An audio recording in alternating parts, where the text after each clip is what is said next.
1 2 hold रखेंगे 2 second, ना पीछे।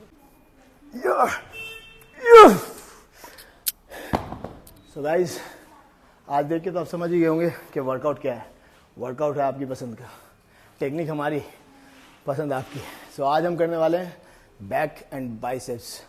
आज का वर्कआउट होने वाला है बहुत ही डिफरेंट और यूनिक, ज़बरदस्त ऐसा वर्कआउट कि आप सोचेंगे कि नूर भाई ये क्या करवा दिया है आपने। लेट्स तो दुखेंगे, साथ साथ आर्म्स भी। ज़बरदस्त पंप होगा, ज़बरदस्त टेक्निक होगी और साथ ही होंगे ज़बरदस्त थोड़े से प्रवचन। बट उसके बाद का रोल आपका है, आपकी डाइट, रिकवरी आपको उतनी ज़बरदस्त देनी है जितनी ज़बरदस्त मेरी टेक्निक है। इफेक्ट तभी अच्छा आता है, रिजल्ट तभी मिलता है। बट ट्रांसफॉर्मेशन के लिए हमेशा ध्यान रखिएगा, कोच की ज़रूरत होती है, बिकॉज उसको मालूम होता है आपके बारे में कि आप दिखते कैसे हैं, आप खाते क्या हैं और क्या खाने वाले हैं। सो विदाउट ट्रेनर या कोच अब ट्रांसफॉर्मेशन पॉसिबल नहीं है, अच्छी ट्रांसफॉर्मेशन। और ये भी नहीं कि इम्पॉसिबल है, बट ये हमारा मानना है पर्सनली। अदरवाइज तो आप टेक्निक तो आपको परफेक्ट बना ही देंगे। So welcome to Noor Khan fitness Pathshala और करते हैं स्टार्ट बैक और बाइसेप्स। सो गाइज, आज शुरू करने वाले हैं हम अपना बैक का वर्कआउट। तो वर्कआउट के साथ साथ आपको एक बात बता दूँ, मशीन्स का भी बहुत बड़ा रोल होता है। आपके अंदर पावर कितनी है, आपकी टेक्निक कितनी अच्छी है। बट जब मशीन्स की बात आती है ना सिलेक्शन की, सो मशीन बेस्ट वो है जिसका बैलेंस बहुत बढ़िया है। अब बैलेंस आपको तब पता चलता है जब आप उस मशीन को यूज़ करते हैं। सो वेलनेस यूज़ कर रहे हैं, आपको भी दिखाते हैं और खुद भी बताते हैं। आइए बैक। सो पहला workout, first exercise reverse lat pull down. ये हमारी स्ट्रेंथ है, हर किसी जिम में तो नहीं है अवेलेबल है, बट जहाँ पर भी होगी वो उसको यूज़ करें। और नहीं है तो आप लेट पुल डाउन भी यूज़ कर सकते हैं, जो कि आपकी जिम में रेगुलर होती है। तो लेट पुल डाउन में बट आप रिवर्स ग्रिप, ये under hand grip and 1 2 1 2।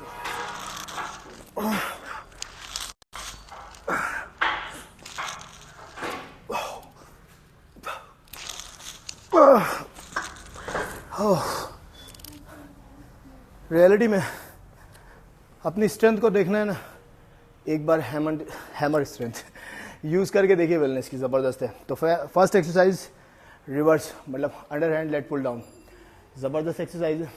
4 sets 10 to 12 reps and जो रेस्ट पीरियड होगा वो आप रखेंगे 15 से 20 मिनट। सो गाइज, अब आ गए हम अपनी सेकेंड एक्सरसाइज।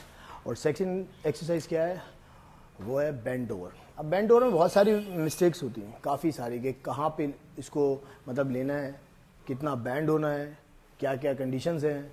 कोई पूरा बैंड हो रहा है, कोई ज़्यादा हो रहा है, कोई 90 डिग्री, कोई 60, कुछ भी अपने पास से पेल रहे हैं। बट जो एक्चुअल है स्टैंडर्ड इसका आज हम आपको बताएंगे। वो जो ग्रिप है, नहीं तो वाइड, एक वाइड जो बैंड ओवर होता है उसके वो अलग ही कंडीशन होती है, अलग तरीके से। बट जो स्टैंडर्ड है इसका ग्रिप का, वो अकॉर्डिंग टू शोल्डर। ठीक है, आप अपने खड़े हैं और शोल्डर के अकॉर्डिंग आपकी ग्रिप रहती है। देन ये, और आप हमेशा बैंड ओवर इस तरीके से, यहाँ नीज बैंड, चेस्ट अप एंड नाभि पे, ना पीछे ना आगे, नाभि पे।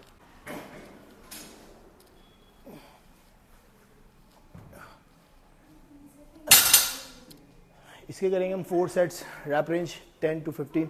बट इसमें एक चीज़ आप ध्यान रखिएगा हमेशा, अगर आप हमेशा अपनी चेस्ट को ऊपर की ओर खींच के रखेंगे तो आपको कभी भी लोअर बैक में प्रॉब्लम नहीं होगी, कभी भी। ये बात मेरी हमेशा ध्यान रखना।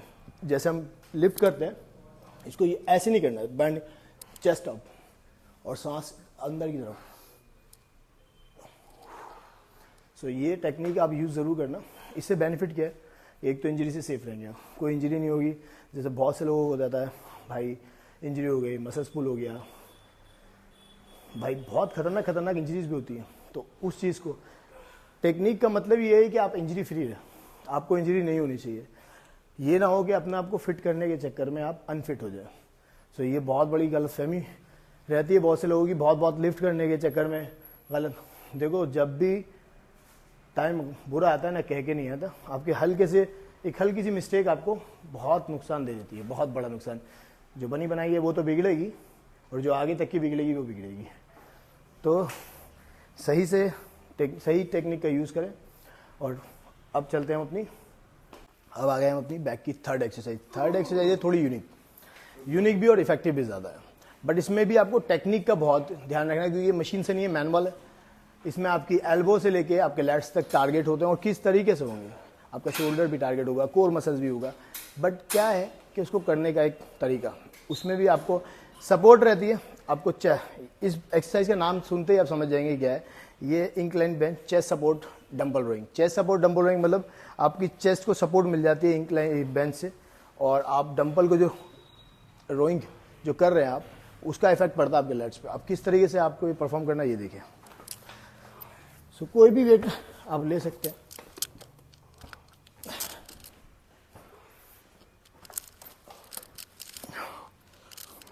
चेस्ट सपोर्ट रहेगा, चेस्ट आपका चिन नीचे की साइड, एंड एल्बो जो है आपकी आउटसाइड नहीं इनसाइड जाएगी, इनसाइड एल्बो, एंड टारगेट आपके लेग्स होंगे।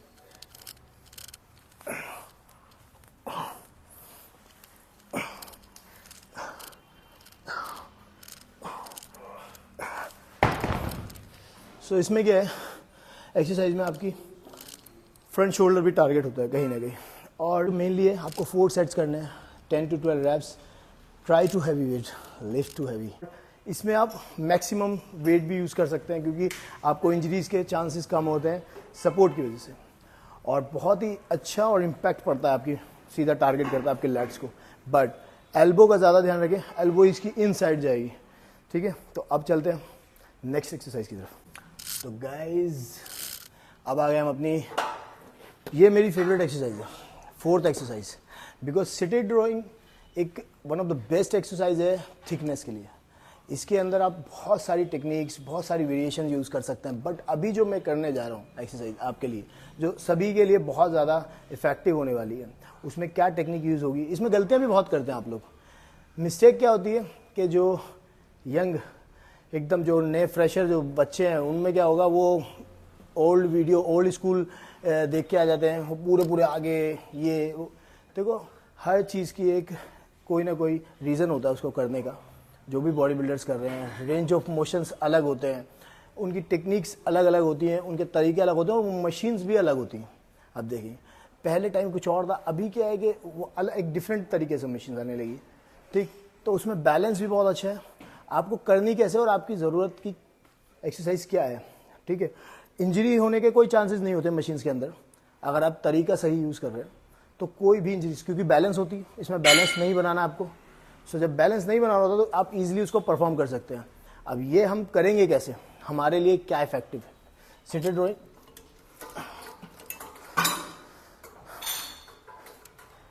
ये देखिए, chest up, glutes back side अपना, या नाभि के पास, इनसाइड एल्बो करेंगे।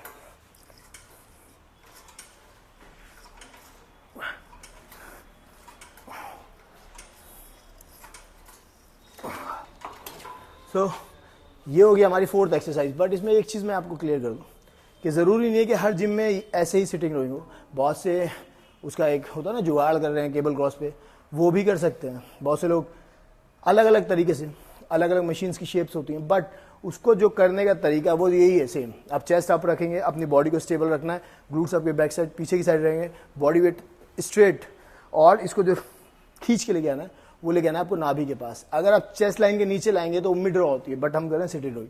सो सिटिंग रोइंग को हम हमेशा नाभि के पास, आपके लेग्स को टारगेट करता है वो सीधा सीधा। इसमें भी आप 4 सेट्स करने वाले हैं, और रैप रेंज रहेगी आपकी 10 to 12, but weight heavy. So guys, अब ये जो हमारी 5th एक्सरसाइज है, ये बहुत ही अमेजिंग है, और इसमें ही सबसे ज़्यादा गलतियाँ होती हैं। और गलतियाँ क्या, इसका पोस्चर, मूवमेंट, मोशंस, रेंज सबकी डिफरेंट है, और हम तो ये भी जानते हैं कि थ्योरी भी डिफरेंट ही है इनकी, बहुत सारी चीज़ों की। बट मैं आपको एक चीज़ बता दूं कि हर चीज़ देखने में अलग होती है, करने में प्रैक्टिकल में अलग आ जाती है। तो अगर आप इसको सही से परफॉर्म करना चाहते हैं तो आज आपको सही से सुनना भी पड़ेगा कि क्या है ये। देखो, इसको बोलते हैं स्ट्रेट आर्म पुल डाउन, और ये बेसिकली आपके बैक के लिए होता है। तो जब आप इसको एक्सरसाइज को करते हैं तो आपके मन में एक चीज़ आती है, इसको ग्रिप पकड़ते कि हमें ऐसे पकड़ के बिल्कुल नीचे जाना है और उसको खींचना है। तो आज सबसे पहले तो एक जो गलत मिथ फैला हुआ है दिमाग में, बहुत सारे लोगों के खिंचाव से बॉडी बनती है। अगर स्किन खिंच के बॉडी टारगेट होता है, मसल टारगेट होता है और गेन होता है, तो पता नहीं कितना हो जाता है, क्योंकि खिंचने में तो बहुत सारी चीज़ें हैं।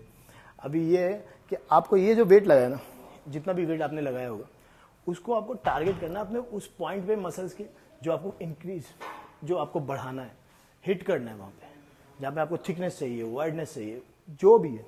ये नहीं कि आपको उसको पूरा पूरा खींच रहे हैं, वो बिल्कुल रिलैक्स। हम कब देखो बैक को स्ट्रेच करते हैं या स्ट्रेच करते हैं इस तरह से, कब करते हैं? उसको रिलैक्स करने के लिए मसल्स को।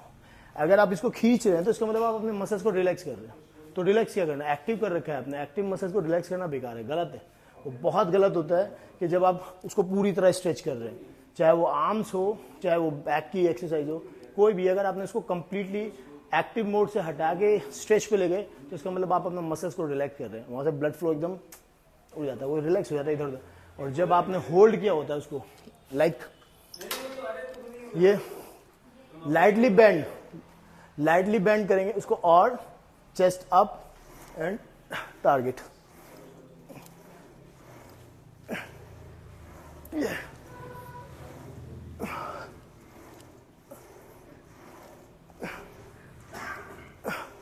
अब आपने इसमें देखा ना ही तो हमने बैंड ज़्यादा किया अपनी बॉडी को, और ना ही हमने इसमें आप ज़्यादा इसको स्ट्रेच किया, क्योंकि मैं एक मसल्स को ट्रेन कर रहा हूँ, तो मेरा सीधा टारगेट वही है, मसल को हिट करना। इस वेट को जो मैंने सेट किया है वेट, उस वेट को मैं हिट करूँ अपनी मसल्स पे, और वहाँ से उसको होल्ड भी करना है। ये नहीं कि रिलैक्स मोड पे ले गया, वो गलत हो जाए।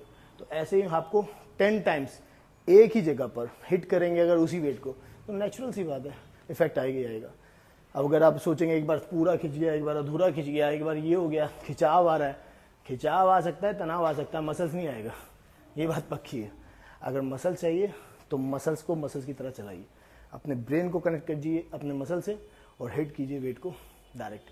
तो इसके करने आपको 4 सेट्स, और मेरे ख्याल से आज भी क्लियर हो गया होगा आपके सारे क्वेश्चंस इस एक्सरसाइज को लेके, बिकॉज हमने खुद अपने जिम में अपने सामने ज़्यादातर अपने क्लाइंट्स खुद जो मेरे पर्सनल क्लाइंट्स हैं, उनको पर्सनली देखा है कि वो यही मूवमेंट, यही पोस्चर को यूज़ कर रहे हैं। उनका वही है कि नीचे बैंड होना है, इसको पूरा खींचना है। वो गलत है यार, तो सिंपल सी बात है, आपको बैंड होने की ज़रूरत नहीं, आपको हिट करना है उस मसल पे।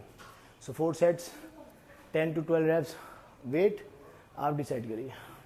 सो गाइज, अब आ गए हम अपनी बैक की फाइनल एक्सरसाइज, और ये वो एक्सरसाइज है कि हमने तो कम देखी है, जिम में यूज़ होती हुई, आपने भी देखी हुई कम, कोई ध्यान ही नहीं था। लोअर बैक ज़्यादा, डेड लिफ्ट अच्छी बात है, बट एक्सरसाइज कोई भी हो करते रहना चाहिए, यूज टू आपको होना ही चाहिए।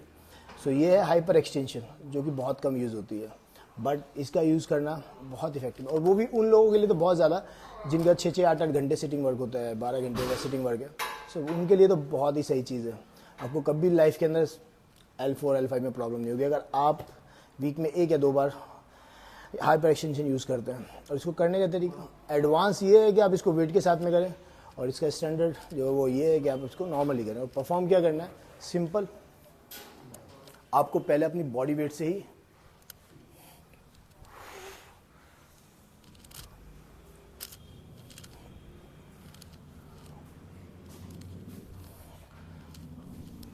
और अगर आप इसको एडवांस करना चाहते हैं तो उसके लिए आपको कुछ नहीं, सिंपल बस खाली वेट लेना है, कुछ भी 10-20 kg लेके आप उसको लेके अपना यूज़ कर सकते हैं। सो बहुत से लोगों की कंप्लेन होती है, लव हैंडल, साइड्स, भाई लोअर बैक, सबकी जड़ें ख़त्म कर देगा ये सारी। अगर आप यूज़ करेंगे, अगर आपका मसल्स है वहाँ पर, सो कभी भी आप, अगर होता है ना बहुत बार कि कोई इंसान वर्कआउट करता है फिर वो ड्रॉप कर देता है, तो उसका वेट बढ़ने लगता है, इंक्रीज़ हो जाता है। अगर उसने मेहनत की है इस तरह की कोई भी एक्सरसाइज, जो कि चाहे लोअर डेड लिफ्ट हो लोअर बैक के लिए, चाहे हाइपर एक्सटेंशन हो या गुड मॉर्निंग, सो उसको हमेशा उसका बेनिफिट मिलता है, वहाँ पे उसको कभी स्टोर नहीं होगा फैट। तो आप ये अपने शेड्यूल में ज़रूर ऐड करें। इसमें तो करेंगे, आगे भी ध्यान रखें कि वीक में एक बार लोअर बैक में ये हाइपर एक्सटेंशन ज़रूर करनी। तो इसके फ़िलहाल करने हैं 3 सेट्स मैक्सिमम रैप, कोई काउंटिंग नहीं है, मैक्सिमम जितना हो पाता है। पूरी स्टिफ हो जाएगी बैक्स, ये नहीं है स्टिफ हो जाए तो आप उसको प्रेस करने लगे, ज़रूरत नहीं उसकी। सो ये रही हमारी बैक की एक्सरसाइज। अब आते हैं आपकी फेवरेट बाइसेप्स। गाइस, आ गए हम आपकी फेवरेट एक्सरसाइज बाइसेप्स। तो बाइसेप्स की एक्सरसाइज होने करना है ना, बाइसेप्स का साइज बढ़ाना है जल्दी, तो ये पूरा सेट कंप्लीट देखिए 5 reps 1 2 3 4 5 होल्ड 1 2 3 4 5 1 2 3 4 5 3 2 1 3 2 1 again 5 1 2 3 4 5 ओके ये होगा आपका 1 सेट। ऐसे करने 4 set, then biceps workout complete. आप सोचोगे एक में क्या, 4 कर लो पता चल जाएगा। एक में बैंड बच जाती है। रैप रेंज अच्छी खासी है इसमें, बट अब इसमें आपको मैं थोड़ा सा एक्सप्लेन करता हूँ करना क्या है और किस तरीके से करना है। देखिए यूजुअली आप सभी लोग जानते हैं कि बाइसेप्स डंबल कर स्टैंडिंग में कैसे करते हैं, बट इसमें थोड़ी बहुत गलती हो जाती है। कोई ऐसे, कोई ऐसे, कोई वैसे, कुछ ना कुछ करेगा। बट हम जो आपको बताने की कोशिश कर रहे हैं, ये आपने ग्रिप कभी भी एल्बो इनसाइड नहीं लेनी, सीधा हाथ रखेंगे और हमेशा जैसे मैंने बताया आप ये ऊपर लेके गए, पूरा कंप्लीटली सीधा नीचे लाने का मतलब इसको रिलैक्स करना, हमेशा एक्टिव। ये और यहीं से अब क्या करना है, इसके अंदर आपको अपना शोल्डर को टारगेट करना है अपने आर्म से। किस तरह से 1 यहाँ तक लेके जाना है 1, ठीक है, फिर नीचे 2 3। अब समझिए इस तरह से कि जैसे ये डंपल है यहाँ पे, ठीक है, ये और ये शोल्डर का ये पीछे का हिस्सा इधर आना चाहिए, यहाँ ये। तो ये आपके मसल्स को एकदम पीक पे जाके हिट करता है। और जब आप 5 reps भी करेंगे ना इस तरीके से, ज़रूरी नहीं है कि आप हैवी इतना उठा लें कि वो 5 reps, आप वो वेट लें जिससे आपके इजीली 5 reps होते हैं, फिर होल्ड करें, फिर 3 reps, ठीक, फिर उसके बाद में पहले होल्ड करें, फिर 5 reps, फिर होल्ड करें, फिर 5 reps, फिर 3, अगेन 5। मतलब पहले 5 से स्टार्ट करेंगे, 5 reps करेंगे, फिर होल्ड करेंगे, होल्ड वाले 5 करेंगे, फिर होल्ड करेंगे, 3 करेंगे, फिर एंड करेंगे 5 reps पे। तो इस तरह से 5 5 कम से भी कम आप करते हैं इसके अंदर 20 अबव reps। और जब आप देखेंगे पहले सेट में इसका हो जाएगा। ये एक एडवांस लेवल ट्रेनिंग है जब आप बाइसेप्स करेंगे, और बहुत ही बढ़िया। आप इसके अंदर कोई ज़रूरत नहीं कि आपको बहुत ज़्यादा हैवी, क्योंकि आपका ये बहुत डीपली जाके हिट करता है मसल्स को। और कुछ नया यार, क्योंकि बाइसेप्स भी ना एक छोटा मसल से बहुत जल्दी चार्ज हो जाता है, बहुत जल्दी भर जाता है हाथ। और उसके ऊपर भी आप ये वेरिएशन वो वेरिएशन बहुत सारी क्रिएट कर देते हैं, तो वो कर करके बेजान हो जाता है। उस टाइम तो जिम पे अच्छा लगेगा, फिर घर जाते जाते हवा, और फिर क्या होता है, रिकवर होने का टाइम ही नहीं, इतना खाया नहीं है जिससे ज़्यादा निकाल दिया। तो यही रीज़न होता है आपकी ग्रोथ रुकने का। तो बाइसेप्स में क्वांटिटी नहीं क्वालिटी ढूंढिए, और क्वालिटी ढूंढेंगे तो हमेशा ग्रो करते चले जाएंगे। क्योंकि क्वांटिटी बहुत अच्छी लगती है, बट क्वालिटी अभी अच्छी नहीं लगती, बट बाद में सबको अच्छी लगेगी। ये ध्यान रखिएगा हमेशा। क्वांटिटी के पीछे क्वांटिटी जितनी भी होती है, ज़्यादा भागेंगे तो जो है वो भी चला जाएगा, और क्वालिटी जितनी होगी उसके ऊपर भागेंगे तो जो है वो तो है और नया भी आएगा। सो मैसेज क्लियर है, कम करो मगर अच्छा करो, टेक्निक भी और वर्कआउट भी। सो गाइस, हमेशा सवाल रहता है नूर भाई वर्कआउट के बाद में क्या खाते हो? वर्कआउट तो बताए तो नहीं यार। देखो ऐसा है ना कि हम कुछ भी करते हैं तो लोगों को लगता है भाई प्रमोट कर रहे हैं, प्रमोशन ठीक है, बट लगने दो आपके फ़ायदे के लिए कि अब वर्कआउट तो अच्छा हो गया है तो डाइट भी अच्छी होनी चाहिए, रिकवरी तो बहुत ज़रूरी है। तो रिकवरी के लिए आइसोलेट प्रोटीन पोल न्यूट्रिशंस का, इसके 2 रीज़न है, 2 क्या मेरे लिए तो 3 है, वैसे आपके लिए बता दें कि 2 रीज़न क्या है। एक तो बेस्ट है, ज़्यादा महंगा नहीं, दूसरा रीज़न यही है बजट फ्रेंडली। सो मैं हमेशा आफ्टर वर्कआउट जो यूज़ करता हूँ वो है आइसोलेट प्रोटीन प्लस ग्लूटामाइन। अगर आपको मसल्स गेन कर रहे हैं, आपका ड्रीम है कि मसल गेन करना है, या फिर आप ये कर रहे हैं दोनों सेम टू सेम, मतलब फैट भी बर्न करना, मसल भी बिल्ड करना, तो आप खाली ग्लूटामाइन और प्रोटीन का यूज़ करेंगे। बट आप अगर मसल्स गेन करना चाहते हैं, खाली मसल्स गेन करना है, आप लीन हो चुके हैं, अब आपको वेट मसल वेट बढ़ाना है, सो जब भी आप प्रोटीन यूज़ करें उसके साथ में ग्लूटामाइन तो रहेगा, ये तो आपका रेगुलरली है। बट उसके साथ में आप एक बनाना ले सकते हैं, आप बनाना ले सकते हैं, या फिर कोई भी राइस ले सकते हैं थोड़े बहुत, या राइस केक इज़ गुड, 50 ग्राम, ज़्यादा नहीं, और उसके साथ में आपका प्रोटीन शेक। एक क्रीम ऑफ राइस आता है, अगर वो मिल जाता है तो बेस्ट है, बहुत कम मिलता है, अगर ट्राई करेंगे अमेज़ोन पे। बट प्रोटीन के लिए तो मैं यही सजेशन दूंगा आपको, क्योंकि काफ़ी टाइम हो गया अब तो पीते पीते, क्योंकि 3 से 4 महीने, अब तो 5 महीने के करीब होता जा रहा है। और हर मंथ ऐसा नहीं है 2-3 प्रोटीन, हाँ भाई 1.5 डब्बा तो मेरा लग जाता है, बट मैं पीता यही हूँ, चाहे वो EAA हो, प्री वर्कआउट हो, पोस्ट वर्कआउट हो, कोल्ड न्यूट्रिशन बेस्ट है। ट्राई करके देखिए, बहुत सारे प्रोडक्ट यूज़ किए होंगे आपने, एक हमारे कहने से भी कर लें, अच्छा लगेगा।